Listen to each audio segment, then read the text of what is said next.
Hello, friends. Today we are going to read the lesson Robinson Crusoe, which is written by a famous writer named Daniel Defoe. Robinson Crusoe is the name of a book by Daniel Defoe. So, Robinson Crusoe is actually the name of a novel which was written by the author Daniel Defoe, and this novel made him extremely famous. Daniel Defoe was born in 1660. His father was a butcher. A butcher is a person who works in cutting up and selling meat in a shop. So it was not as if he came from a family of academicians or writers. Daniel Defoe also worked at a number of trades before he started to write. This means that Daniel Defoe tried a number of other professions before he became a writer. In fact, he became a writer at the age of 40. So Daniel Defoe is actually an example of a person who achieved success in his middle age. In fact, quite late even in his middle age. He wrote poems and occasionally wrote criticisms of the government.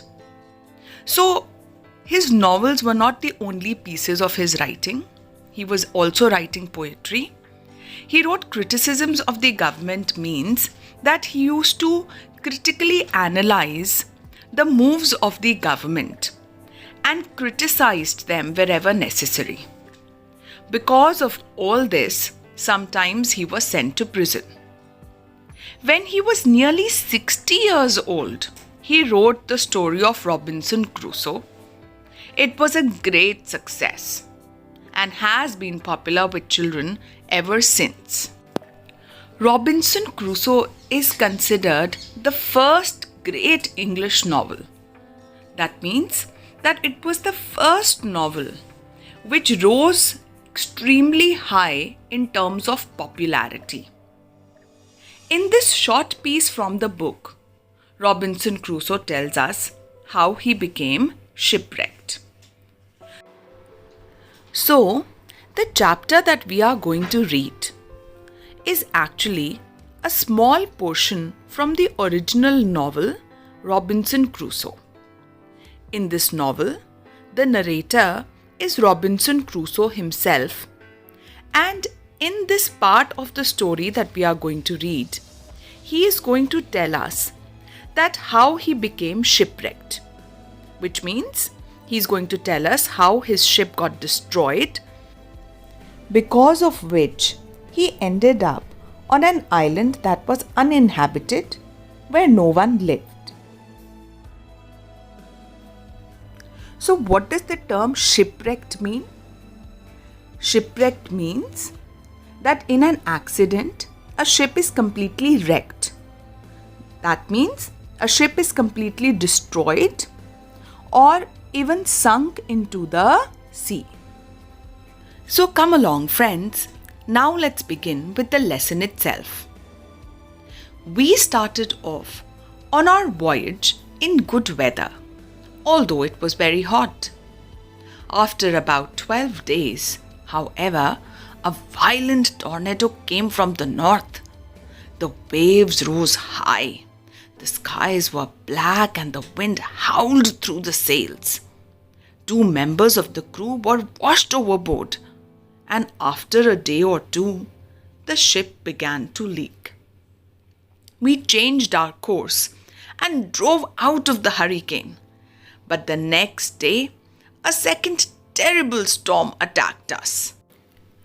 In this paragraph, we refers to Robinson Crusoe and the other members of his crew. The term crew refers to a group of people who work together, particularly on a ship. So in the first line, Robinson Crusoe, who's the main character of the story, tells us that when he and the other members of his ship started their voyage, A voyage is a journey by sea or air when people are going to far off places. So Robinson Crusoe says that when he and his crew members started their journey, the weather was good. But it was quite hot. What he wants to tell us is that it was hot, but it was good weather for sailing a ship. So the weather conditions were favorable. However, after around 12 days, their ship was struck by a violent tornado. A tornado is a windstorm in which the winds blow at great speeds running up into hundreds of kilometers per minute. This tornado, this storm was very violent, so it caused a lot of damage and it came from the northern side of the sky. See, a good sailor will always talk about from where the winds were coming. Because as sailors, you are supposed to know the weather conditions and from where you can expect winds or rains to come during a particular season in the year. Now, in the terrible tornado, the waves were extremely high. The sky had turned completely black because of the storm, because of the clouds in the sky. And in addition to this, the wind was howling through the sails. The wind was howling means that the wind was blowing at such a high speed that it was making a lot of noise. By giving such a description, the writer actually wants to tell the readers how terrible, how scary the storm was. In fact, the storm was so terrible, so violent, that two of the crew members, that means two of the people who worked with Robinson Crusoe on that ship, slipped off the ship because of the storm and fell into the sea. So they were in all probability drowned and they died.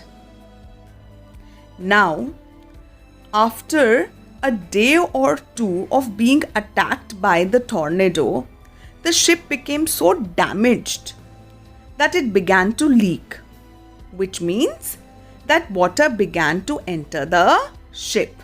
So now there was a fear that the ship may sink.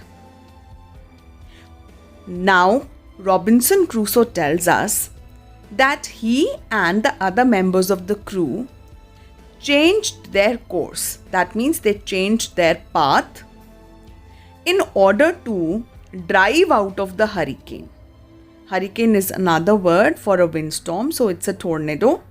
So in order to escape the tornado, they decided to change the path of their ship.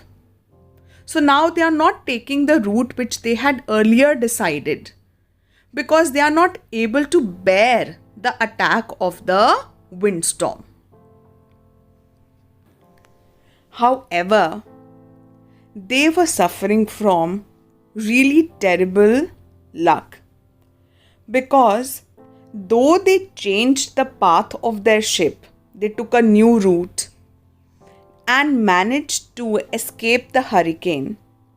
But the very next day, on the new route, they were attacked by a second terrible storm. So changing the path did not really help them a lot. Now let's understand what does the term sails means. In the picture, you can see a sail ship. Alright, so it's a ship on which you can see that there are many white clothes hung which are actually sails. Alright, so sail refers to the heavy cloth that is used to catch the wind in a ship so that the wind can be used to push the ship forward. The term mast refers to the big poles on which those sails are hung. Now come along, friends, let's read through the next paragraph. We could see the shore of some unknown land, but the sea was very rough and the rain dashed down, and we were afraid to approach close to the land. Our only hope was to clamber into a small boat and try to row it to the shore. 4 of us managed to get the boat into the sea, and we jumped into it. We rowed with all our might, but the waves were like mountains. In this paragraph, Robinson Crusoe tells us that he and some other members of the ship could see a shore nearby, but it was of a land that they did not know about. So it was an unknown piece of land for them. They had never been to that island or to that place before on their journeys. This was good for them because now they had a little hope. They could reach that shore and save themselves from the storm. But this was not going to be easy because the sea was very rough and the rain dashed down. The sea was very rough means that the waves in the sea were rising very high and were very violent. The rain dashed down means that it was raining very heavily and the rain was falling down with great force. So they could not see things clearly and their ship was being pushed here and there by the waves and by the violent winds. So they were afraid of taking their ship close to the land because near a shore many a times there are many pointed rocks. So because they could not steer their ship easily in the storm, they were scared that if they went too close to the shore, then their ship could strike against those rocks because of the waves and the wind that would push it, and then the ship would sink and they would die. So the only hope that they had was that somehow they had to manage climbing into a small boat and take that boat to the shore. Over here, the phrase used is clamber into a small boat. Clamber means to climb up into something with great difficulty. So they knew that because of the storm, climbing into a small boat and going towards the shore was not going to be easy for them. Yet, 4 of them, that means Robinson Crusoe and 3 more members of the crew, managed to get a small boat into the sea. Alright, so the sea is very violent, there are high waves and the wind is also blowing violently. So it's very difficult for them to take a boat from the ship and put it into the sea. But they managed to do it and then jumped into the boat. Then they rowed with all their might. All their might means with all their power. Alright, and tried to reach the shore. But the waves in front of them, they were as big as mountains. So it was very difficult for them to row their boat in that violent storm. In this lesson, it is important for us to understand the difference between a ship and a boat. Right now, you can see the picture of a ship. So a ship is supposed to be, simply speaking, quite big. Now you can see the picture of a boat. In comparison to a ship, a boat is smaller, and normally a ship can carry at least a few boats in it.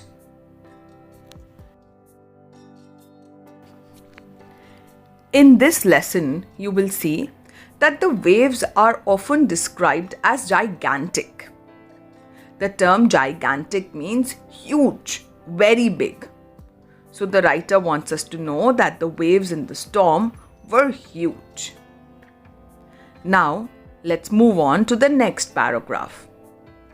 We struggled on, but at last a gigantic wave, greater than all the others, hurled our little boat into the air, and it sank beneath us. I am a good swimmer, and for an hour and a half I battled in that stormy sea. As I caught sight of the coast, a huge wave would lift me up and carry me out to the sea again. Again and again I tried to reach the shore. Again and again I was thrown away by the raging seas. At last, I was hurled towards the shore and fell down exhausted on the sand. In this paragraph, Robinson Crusoe tells us that even after he and 3 other crew members got into a boat and started rowing towards the shore, things did not get easy for them. It was a great struggle for them to fight against the waves that were between the boat and the shore. They struggled on. They really worked hard to row their boat towards the shore. But at last, a gigantic wave, a huge wave, which was much greater than all the other waves that they had faced up till then, defeated them. It hurled their boat. Hurled means to throw something with great force. So, this gigantic wave, this huge wave, threw their boat into the air. And then the boat was so damaged that it sunk. So now they were left struggling in the sea, swimming on their own. Robinson Crusoe tells us that he was a good swimmer. And for about 1.5 hours, he kept battling, he kept fighting for his life in that stormy sea. He would swim towards the shore. But as soon as he caught sight of the coast means that he would be able to see the coast, which implies that he would be now close to the shore. Then a huge wave would push him back into the sea again. And once again he would have to start swimming towards the shore. Now again and again, alright, this term emphasizes that many times he swam towards the shore. But as soon as he got close to the shore, he was able to see it. A big wave would push him back into the sea. And he would have to swim towards the shore once again. Robinson Crusoe describes the sea as the raging sea. Alright, which means that the sea seemed to be very angry, very strong, very violent. At last, Robinson Crusoe says that one wave, instead of pushing him back into the sea, pushed him towards the shore. So he ended up reaching the shore and fell down completely exhausted, completely tired on the sand over there. So at last, he had reached the shore and he was at least safe from the storm. Now, let's read further to find out what happened to Robinson Crusoe on that island. The night was dark without a star in the sky, and I knew that lying on the sand would be dangerous. I crawled away from the sea as fast as I could and came to some bushes and trees. I didn't know what wild animals there would be in the forest, so I climbed up one of the trees and made myself comfortable between 2 great branches. There, I slept the night as well as I could. Here in this paragraph, Robinson Crusoe tells us that the night was dark and there was not a single star to be seen in the sky, which was in all probability because of the storm and the storm clouds in the sky. Robinson Crusoe understood that it would not be safe to lie on the sand because huge waves could hit him and in fact even carry him back into the sea. So, he started crawling away from the beach, away from the sea as fast as he could. This shows that he did not even have the strength left to get up and walk. That is why he was crawling on all his fours like a baby towards the bushes and trees near the shore. When he reached the bushes and trees, he decided that it would not be safe to sleep under the trees because he was not aware what kind of wild animals were there on that land. That is why he climbed up one of the trees and tried to sleep between two great branches. And he tried to sleep as well as he could so that he would recover a little bit.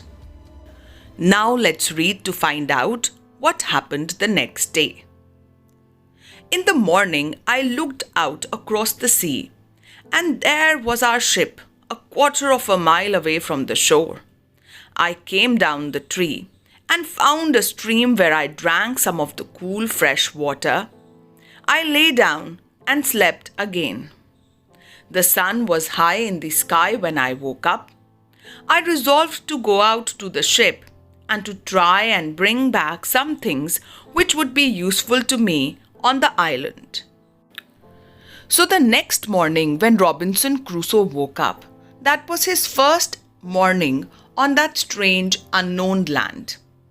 He looked out across the sea and he could see that his ship was a quarter of a mile away from the shore. So he came down the tree and found a stream from where he could drink some cool fresh water. We all know that the water of the sea is salty and cannot be drunk. That is why he was happy to find the stream of fresh water. Then he was too tired. He decided to lie down and sleep again. By the time he woke up, it was somehow afternoon. We come to know this because he says that the sun had risen high up in the sky. He then resolved.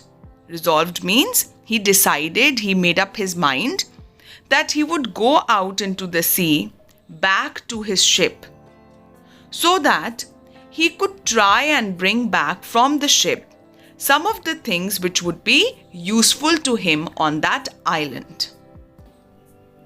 With this, friends, we have come to the end of the first part of this lesson. Because of the length of the lesson, I have divided it into two parts. To listen to the explanation of the rest of the lesson, please follow the link which is given in the description below. In the description below, you will also find links of this chapter's explanation in Hindi. I hope that I have been able to help you better understand this lesson. So bye for now, friends, and I hope you do follow our channel for more updates on chapters that you would like to understand.